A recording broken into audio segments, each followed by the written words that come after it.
Hi எல்லாருக்கும் வணக்கம். இன்றைக்கி சமோசா எப்படி செய்கிறதுன்னு பார்க்கலாம் வாங்க. இப்போது ஒரு பவுல் எடுத்துக்கலாம். பவுலில் 1 கப் மைதா மாவு, 1 கப் கோதுமை மாவு போட்டுக்கலாம். இதுக்கு தேவையான உப்பு போட்டுக்கலாம். ஆயில் 1 டேபிள் ஸ்பூன் ஊற்றிக்கலாம். இதை நல்லா இப்போ கலந்து கொடுத்துக்கலாம். கலந்து கொடுத்துட்டு தண்ணி கொஞ்சம் கொஞ்சமாக தெளித்து பிணைஞ்சிக்கணும். கெட்டியாக பிணைஞ்சி இந்த மாதிரி வச்சுக்கணும். அப்புறம் ஈர துணியை போட்டு கவர் பண்ணிடணும். உருளைக்கிழங்கு 3 இது மாதிரி பாயில் பண்ணி எடுத்து வச்சுருக்கேன். இப்போது எப்படி செய்கிறதுன்னு பார்க்கலாம் வாங்க. கடாயை வச்சுட்டு அதில் ஆயில் 2 டேபிள் ஸ்பூன் ஊற்றிட்டு இஞ்சி பூண்டு இந்த மாதிரி சின்ன சின்னதாக கட் பண்ணி சேர்த்துக்கலாம். இது நல்லா கிளறி கொடுத்துட்டு 3 பச்சை மிளகாய் இந்த மாதிரி கட் பண்ணதை சேர்த்திக்கலாம். இதையும் நல்லா கலந்து கொடுத்துக்கலாம். இப்போது 1 கப் பச்சை பட்டாணி சேர்த்துக்கலாம். இதையும் 1 நிமிஷம் கிளறி கொடுக்கலாம் நல்லா. இப்போது மசிச்சு வச்சுருக்கிற பட்டாட்டாவை இது கூட சேர்த்துட்டு இதையும் நல்லா கலந்து கொடுக்கலாம். இதுக்கு தேவையான உப்பும் சேர்த்துட்டு கலந்து கொடுத்துக்கலாம்.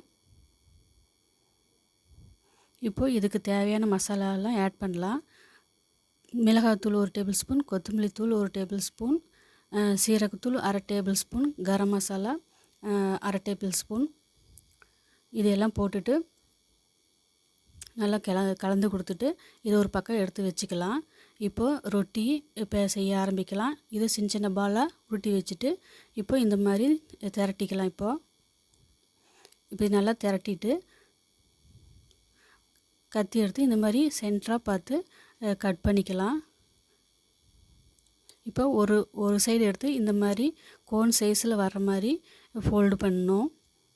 இந்த மாதிரி இதுக்கு ஒரு டேபிள் ஸ்பூன் மைதா மாவு தண்ணியில் கலக்கி வச்சுருக்கேன். அதை இந்த கார்னரெல்லாம் அப்ளை பண்ணிக்கலாம்.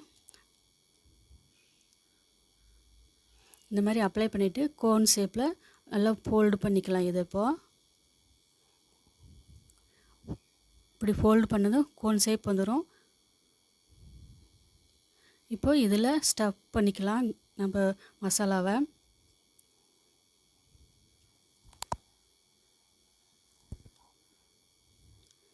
மசாலா சேர்த்துட்டு இந்த சைட்லேயும் வந்து அந்த பேஸ்ட்டை நம்ம டச் பண்ணிவிட்டு கவர் பண்ணிடலாம். இப்போது இந்த மாதிரி ஃபோல்டு பண்ணணும்.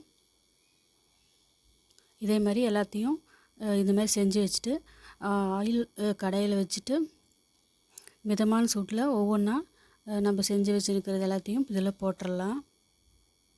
மிதமான சூட்லேயே இதை வேக வச்சு எடுத்துக்கலாம். அவ்வளோதான், சமோசா இப்போது ரெடி ஆயிடுச்சு. இதே மாதிரி நீங்களும் செஞ்சு பாருங்கள். சமோசா நல்லா டேஸ்ட்டாக இருக்கும். இது ஈஸியான மெத்தடு.